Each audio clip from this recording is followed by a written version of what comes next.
अलका जी, अब तो पुतिन साहब भी कह रहे हैं मोदी है तो मुमकिन है, मोदी है तो गारंटी है। अलका जी क्या कहेंगे? 140 करोड़ की आबादी का भारत देश का नागरिक कोई कहता तो मुझे ज्यादा खुशी होती। एक देश का, अरे बीजेपी के सब सपोर्टर तो कह ही रहे हैं मैडम, ताली पीट रहे हैं। बीजेपी के सब सपोर्टर तो कह रहे हैं, मैं कह रहा हूं ये गारंटी इंटरनेशनल हो गई है। पुतिन जी भी कह रहे हैं मोदी है तो मुमकिन है। मोदी जी ने तो गारंटी ट्रंप साहब की भी ली थी। अब की बात ट्रंप सरकार, क्या हुआ उस ट्रंप सरकार का? कोर्ट में जाकर गिरी औंधे मुंह वो ट्रंप सरकार, है ना। किसने नारा दिया था? मोदी जी ने दिया था ना, अब की बार ट्रंप सरकार। छोड़ दीजिए ये सब, हमें किसी की जरूरत नहीं है।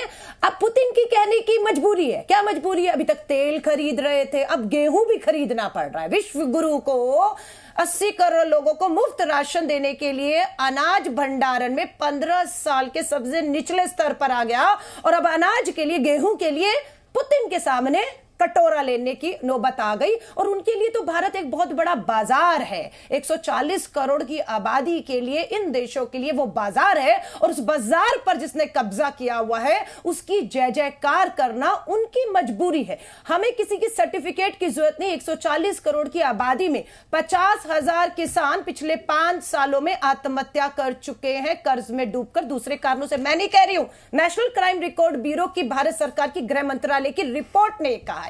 35,000 छात्र जो हैं उन्होंने आत्महत्या की है। 12,000 SC ST OBC छात्र ने IIT IIM से अपनी पढ़ाई पूरी होने से पहले विड्रॉ कर लिया, क्योंकि फीस के पैसे नहीं भर पा रही। इतनी महंगी शिक्षा देश में हो गई है। और वहीं पर दिल्ली विश्वविद्यालय में 48% फीस बढ़ गई है।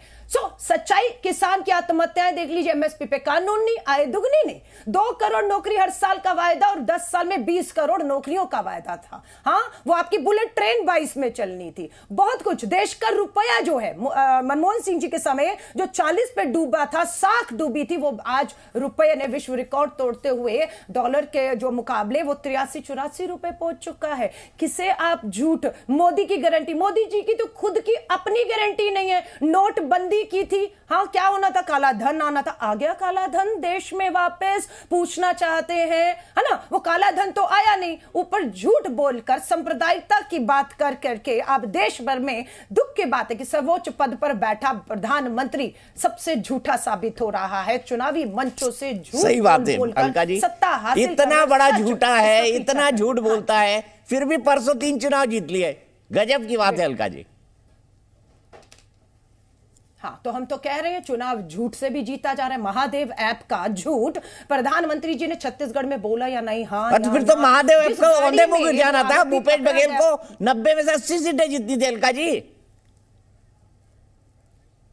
मैं अपनी बात को पूरा कर लूं। क्यों महादेव की आप कि मैं जब सब बात कर रही थी आपने मेरी बात को काट दी? क्यों?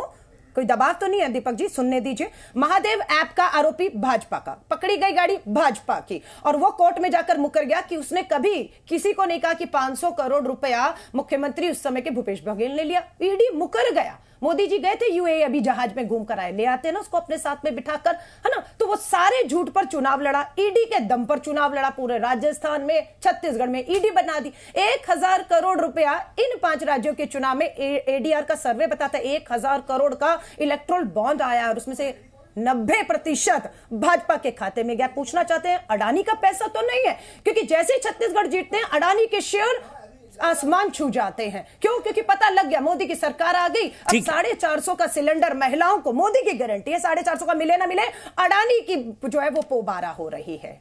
ठीक है, ठीक, चलिए AK वाजपेयी जी आप ही शुरुआत कर दीजिए। अब वाजपेयी जी को बुला लिया मैंने, शुक्ला जी लेट हो गए थे।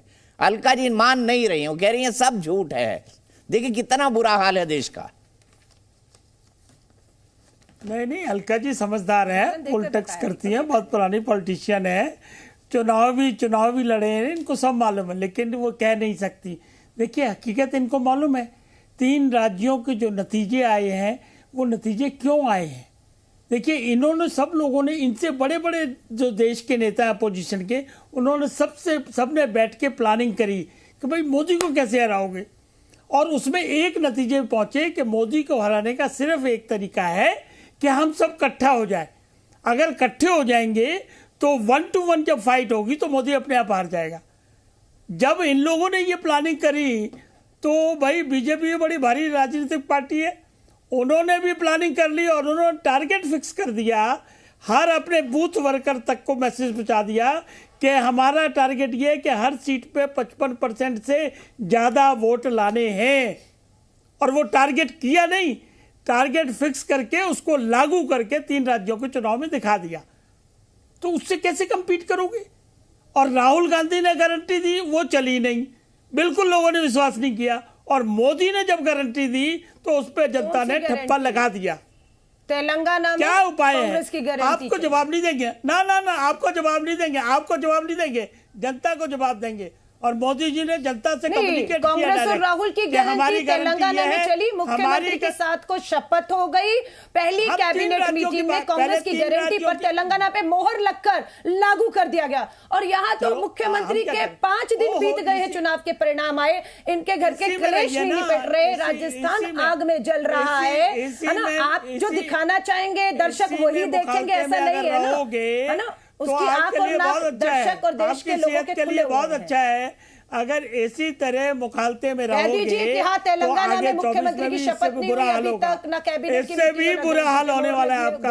हमारे समझाने से तो आपको समझ आएगा। 140 करोड़ की जनता तय करेगी किसका क्या हाल होना है। अभी तो जनता का हाल बेहाल है, अभी तो वाजपेयी जी जनता का हाल बेहाल है, किसका क्या हाल होगा वो देश की जनता तय कर लेगी। लेकिन अभी वो जानती है कि उसका हाल बेहाल है, अगर महंगाई हो, बेरोजगारी हो। अलका जी, अरे अरे अरे, बोलने से क्या हो जाएगा? पूंजीपति मित्रों का मुझे बताइए वाजपेयी जी, 10 लाख करोड़ पिछले 5 साल में पूंजीपति मित्रों का माफ किया है। आप क्यों नहीं पूछते हैं कि कितने किसानों का कर्ज माफ किया है, कितने छात्रों की फीस माफ की है, सुन तो लो, कितनी उद्योग इंडस्ट्री लगी है। सुन लीजिए पहले, आप मुझे सच बताइए वाजपेयी जी, सच बताइए चाहोगे तो पूंजीपति मित्रों का 5 साल में 10 लाख करोड़ से अधिक माफ हुआ या नहीं, हाँ या ना, पूछिए। अब मैं बताता हूँ, आप सुनिए सही ना। देखिए अलका जी ध्यान से सुनिए। आपने पिछले 4-5 सालों में जो मुद्दे उठाए, उसमें पहला मुद्दा था राफेल का, दूसरा मुद्दा था पेगासस का, तीसरा मुद्दा था अडानी का, चौथा मुद्दा था हिंडनबर्ग का, पांचवा मुद्दा, एक सेकंड 19 की नहीं कर रहा मैं, योजना मुद्दा है। नहीं, आप जो घबरा, दीपक जी ऐसे नहीं होगा। अच्छा अलका जी बोल लेने दीजिए ना, अलका जी बोल लेने दीजिए, अलका जी। कांग्रेस और इंडिया अलायंस के मुद्दे जो तय नहीं हुए वो बता रहे हैं। आप इंडिया अलायंस में हैं, अब तो मीटिंग ही नहीं तय हुए और आप हमें बता रहे हैं वाजपेयी जी। अरे मोदी ने गारंटी दे दी, आपके मुद्दे ही नहीं तय हैं। गजब चुनाव लड़ रही है अलका लांबा जी, 4 महीने बाद चुनाव है, आपके मुद्दे ही नहीं तय हैं। और मोदी जी जो है गारंटी पे गारंटी दिए जा रहे हैं, और पुतिन भी उनकी बात बोल रहे हैं। अच्छा घनश्याम तिवारी जी, आपने शोले फिल्म देखी है? क्यों झूठ बोल रहे हैं? ठीक है, चलिए। अगर अलका जी सुनिए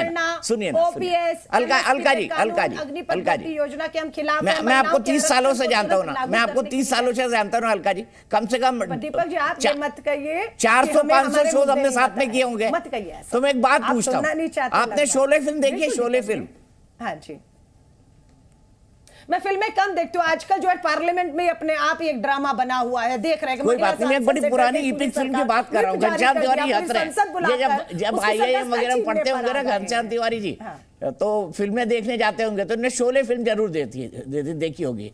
तो उसमें जय जो है वीरू के लिए हाथ मांगने जाता है मौसी के पास, बोलता है कि देखिए ये लड़का तो ऐसा ही है, जब जो है नाचने जाता है तो शराब भी पी लेता है, शराब पी लेता है, जुआ भी खेल लेता है, लेकिन लड़का दिल का बहुत अच्छा है। तो अलका जी कुछ वैसे ही समझा रही है कैरेक्टर के बारे में। मोदी जी को तो नहीं कह रहे हैं, मोदी जी तो नहीं है आपका ये। ना मैं बता रहा हूँ आपको, लेकिन जैसी भी है, आपके मुद्दे नहीं हो, आपके नेता नहीं हो, आपका गठबंधन नहीं हो, लेकिन जिताए आपको। ठीक है घनश्याम तिवारी जी, बता दीजिए अब आप।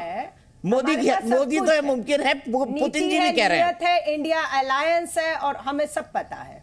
नमस्कार, आप ये मत कहिए हमारे पास। देखिए मैं चिरकुट नहीं बोल रहा हूँ आपको लिए, घनश्याम तिवारी जी आपने इनको, अलका जी को चिरकुट बिल्कुल नहीं कहा है, कांग्रेस के नेताओं को चिरकुट कहा ही नहीं आपने, धोखेबाज भी नहीं कहा है।